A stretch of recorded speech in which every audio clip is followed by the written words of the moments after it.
Hey everybody, it's Book of Katherine. I hope this finds you wherever you are in the world. So, I just want to talk to you a little bit about the kind of things I'm getting in my feed lately.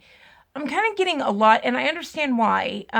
Just based on the things I'm buying for my research and also the things I'm posting for my research. I mean, obviously, I'm posting a lot about Jewish holidays all of a sudden because, you know, Ruth Bader Ginsburg died on the first day of Rosh Hashanah for the Jewish holiday. I figured that out. I posted it at 8:33 a.m. September 19th, right after, posted it right away, and all of a sudden these prophets and spiritual channels or whatever are coming out 5 days later and they're like, I had an angel visit me and they revealed to me, oh my goodness, they sat on a still and they told me and my staff that it's a new year. It's a new year. And I was like, no kidding. They told you that, did they? Thank you for calling me an angel. No, just kidding. So anyway, but because of my, thing of like looking through and going through the all my, like, let me go through my search history. So I'm getting some really weird stuff that I just wanted to go over and clarify with you guys why I'm not sharing certain things, if that makes sense. So like, here's my book list, first of all. So I know I told you guys I had already started buying Enoch, right? So, and going through and reading Enoch, which is a really big deal, right? So I started doing Enoch, and then I started getting the Melchizedek Bible that has like the books of Ezra, Maccabee, and then of course there's some other books in here that definitely have nothing to do. My husband has a totally different life from me. It's just weird, like, from the Dead Sea Scrolls, like, I have Sirach, the book of Sirach, Tobit, Jeremiah. I have I try doing the, and I know it's important too, like the CIA tries to get you onto Manly P. Hall, but he's actually not. He's like a distraction. He put stuff out there. When Manly P. Hall got big, that's when Hitler hit big. That's really important to watch. I was like, wow, when the CIA started saying he was big, and Manly P. Hall was like, let me go ahead and put out all these writings and things, and the bigger Manly P. Hall got, the more they started passing these progressive laws that was like, here, let's just do euthanasia and let's sterilize people and let's do. And I was like, gosh, isn't that interesting? That the more he put out these things, and it turns out, no, they're all these covers for what they're doing. And it didn't make sense to me. And now it makes sense to me as a cover, because I was like, everything he's saying is a contradiction. But it's good to know that he's out there and know that it's a layer, that in everything in Freemasonry, there are two meanings. There's the meaning that's taught to the Mason when they first get inducted, and then there's a second meaning for them. It's kind of like if you don't figure it out, they kind of think like the trick is on you, if that makes sense. And that's, that's it. Well, that's a different topic. I'll talk to you. I'm not that surprised. So, just from my experience in Hollywood and my experience at school and things like that, and my experience in the dance community, I'm really not that surprised, to be honest. So, also, the Asatir, Asatir, the Geneva Bible, and then also this really incredible book that I found that I'm really excited that I found was the Jeremiel and the Chronicles of Jeremiel, Jerah Meal, and then also some other external, but I didn't find it here, but some other, maybe a friend sent it to me, was some really, really great externals like the books of Adam and Eve, and also the letters of Pilate, things like that. Also a lot of other external books. So I've been reading a lot. I mean, there's a lot of external reading that I've been doing of a lot of different sources of like these censored books. And so my point in all that is to say, I'm now getting these videos.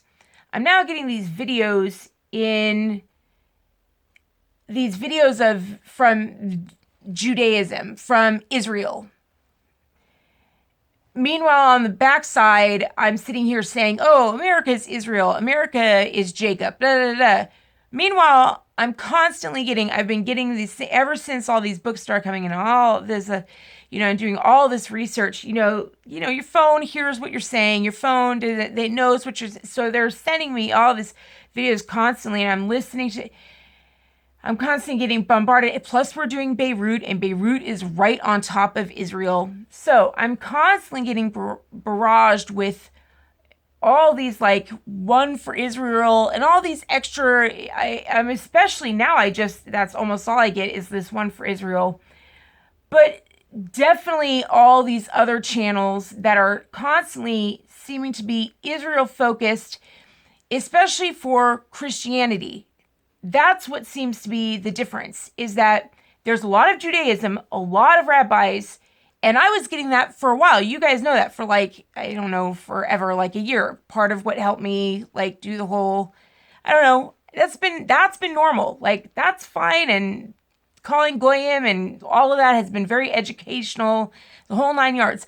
But this has been a very strong drive of, like, I'm starting to really see, like, the Ethiopian Christians, like the Ethiopian Jews, and like how I released a video we found recently from Africa, and there were Ethiopian Jews who wanted to immigrate to Israel, and they weren't allowed to because there was someone in their history, in their ancestry, who had converted to Christianity.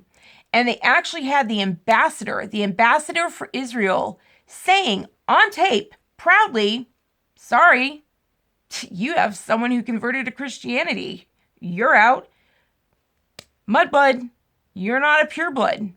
You had someone convert." And I was like, because over here in the States, people, like, if you think about all the conservative speakers, it's all Jewish. Like, the head of CBN is a Jewish editor.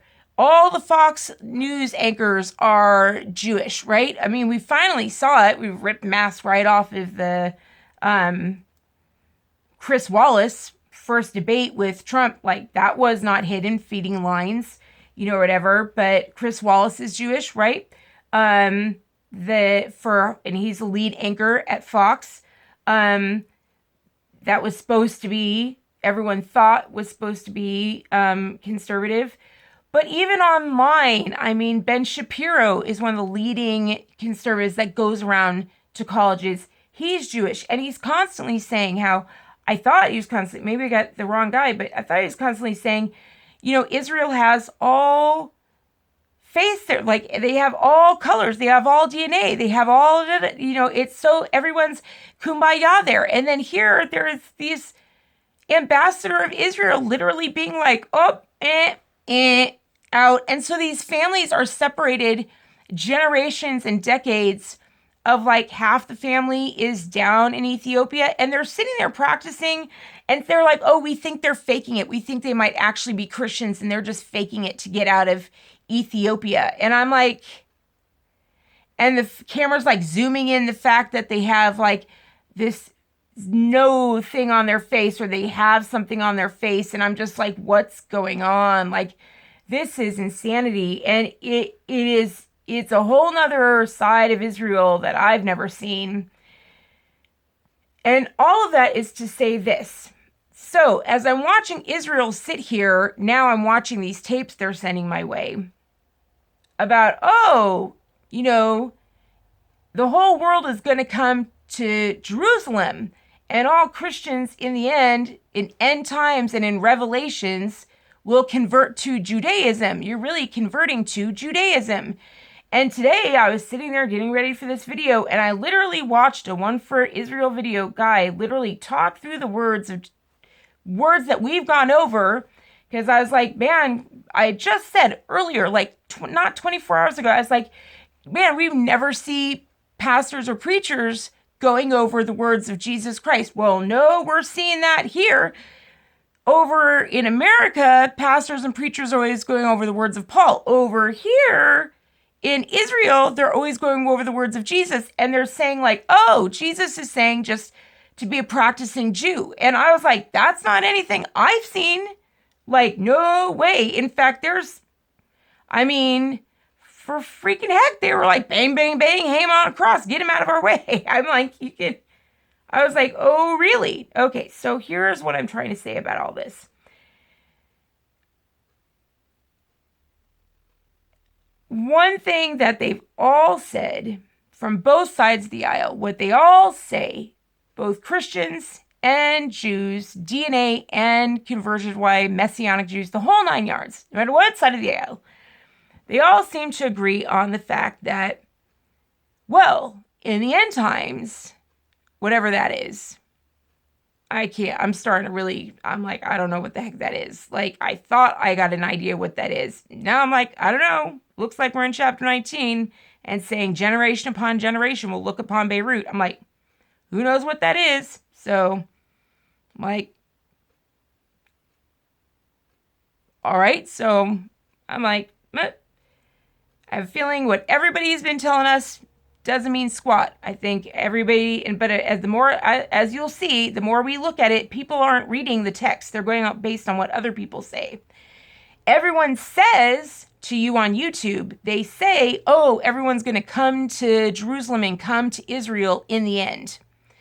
And what I'm reading in the text, because I've been doing a lot of, as you know, Old Testament digging, as I just read off to you, Jewish texts, like Old Testament. Remember I said there's 70 books that they cut out? At the time of Christ, they said there were 70 books that were hidden of wisdom that the public shouldn't have. So they just locked them down and kept them from Rome, and they didn't share them with the public anymore. That's why the book of Jeremiah is so important, because they have a lot of those books in there. And a lot of them were lost, unfortunately, right? So when they did all that, I've been reading all of those and listening to them, because there's some of them that are out there on audiobook and you can listen to them, thankfully. And I'm like, it repeatedly says over and over and over and over and over again. I have been reading this same phrase since, I swear to heavens, the first time I went back to the Old Testament with you guys.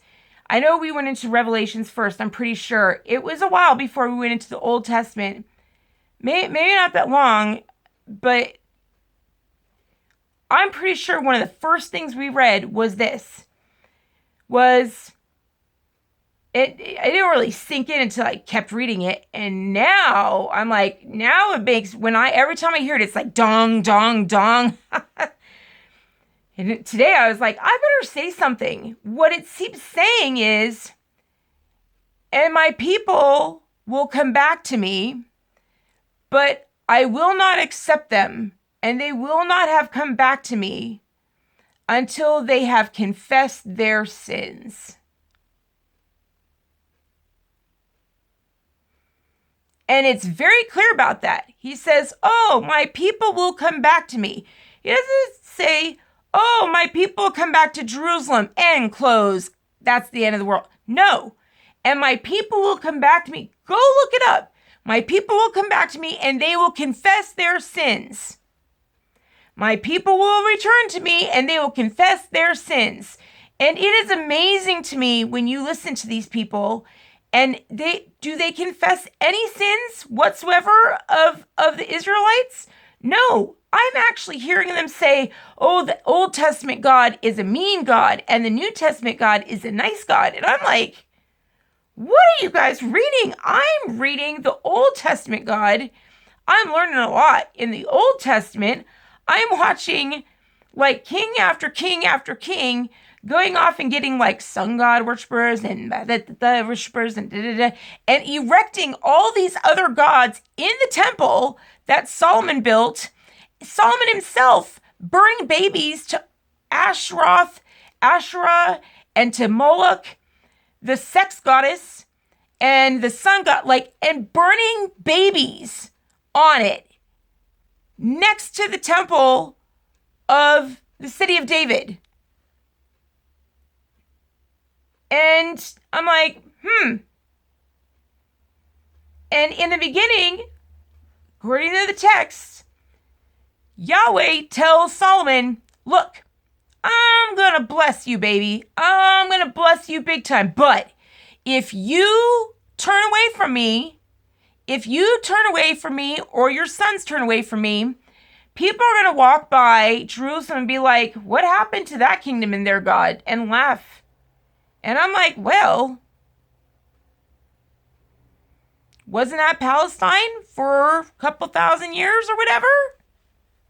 People were like, what the heck happened to that kingdom and God or whatever, and laughed. They were scattered, and they kept being like weren't they constantly being exiled or whatever?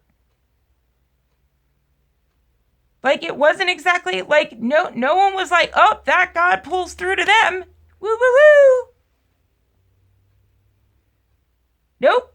And I was like, maybe that's because in the end, the guy goes, oh, nothing new under the sun. I'll go burn babies on an altar. And then they say that's the guy of wisdom, and they put him in the Bible. I'm like, really? And that's the people like, oh, these are the words. It's very interesting to see who people say what's light and what's dark and who says and what's by. Meanwhile, they're reading it. Everyone's like, oh, Jewish families have so much more money. And I'm like, really? Maybe it's because they're reading Enoch. Did you know that the Transformers that made so much money has a character named Megatron? Well, did you know Enoch has a character named Metatron? Written thousands of years ago? Gee! Hollywood has so many Jewish families. I can't imagine where they got the name Megatron. Maybe if you had these 70 or so books of wisdom to get inspiration and stories from, maybe you'd make a little bit more money too. Anyway, so sins. Shall we discuss some sins that they may be talking about that I haven't heard any confessing of so far? I'd like to discuss a few. I'd like to discuss why I don't see a single Holocaust museum discuss any of the sins that have happened against my ancestors. Against when I think about growing up in the neighborhood I grew up in, and I grew up in a mixed neighborhood because it was one of those, it was California. California, everybody came from everywhere, right? So we had everybody on the block. It was like, we have everybody on the block, right? But almost everyone, I don't know, I would have to ask or whatever, but I think almost everyone came because of Germany. Because of Germany and their horrific love for socialism. And shall we go ahead and look into who were the ones driving socialism that created World War I and World War II? Let's see. Doom, doom, doom, doom, boom, boom. The 4 largest Jewish organizations in Germany. Number 1, the Central Union of German Citizens of Jewish Faith was formed in 1893. Later, the organization was renamed the Central Union of Jews in Germany. Membership numbered about 10,000. That's a lot of people in little Germany, don't you think? Number 2, the Zionist Union of Germany. The Zionist Union of Germany. Founded in 1897 with up to 10,000 members. It published another Jewish review. Number 3, the Reich. Yes, I said it. R-E-I-C-H.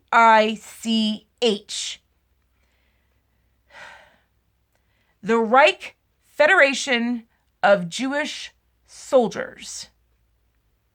Founded in 1919. Are you catching my drift?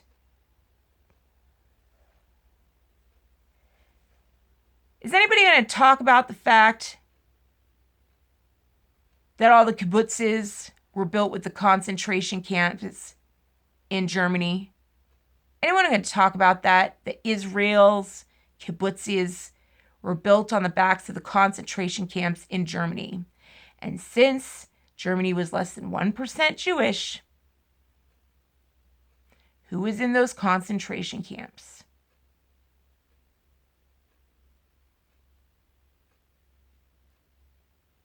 Hundreds of millions of people were put into concentration camps. Hundreds of millions of peoples.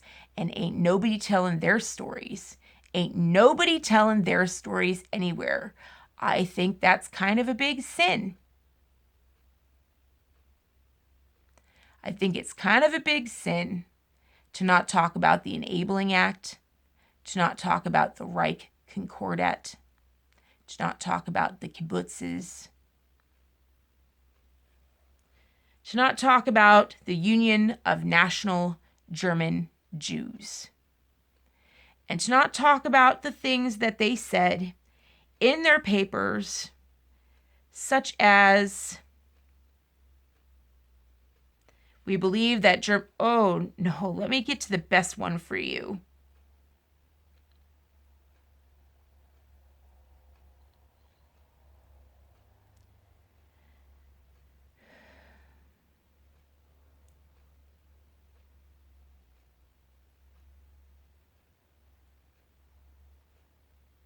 Dr. Max Naumann, Naumann, chairman of the VNJ.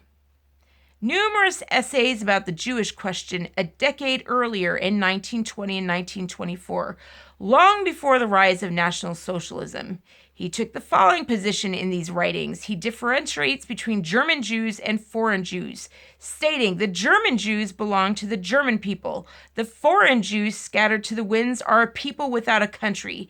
Even the English Palestine is not their country and will never be their country. Do you remember how I told you how many people in Israel have a German accent and how the flights to Germany and Israel are only $20 and go all the time? He defines the foreign Jews as a group marked by the fanatical attachment to backwardness. The foreign Jews. Through the madness of being a community of the chosen and a problem for others. He considers the Zionists to be among foreign Jews. Here again, he distinguishes between two groups. The honest and upright thinking Zionists are those who recognize the differences. Anyway, I'll skip to the best one. The remainder, outside Zionists and German Jews, the remainder are those that deserve to perish. Essays written before 1924.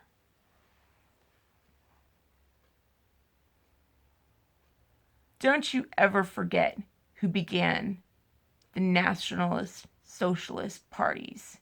Don't you ever forget that Marx was Jewish. Ever. And it says real clearly, that ain't anybody in Israel supposed to take a lead, ain't anything until they confess their crimes. Have you heard any confessing going on? I haven't. I've only heard pride, and arrogance. And maybe that's why Beirut fell. And I have a feeling Damascus is next. Peace out, y'all. See you on the next one. Bye.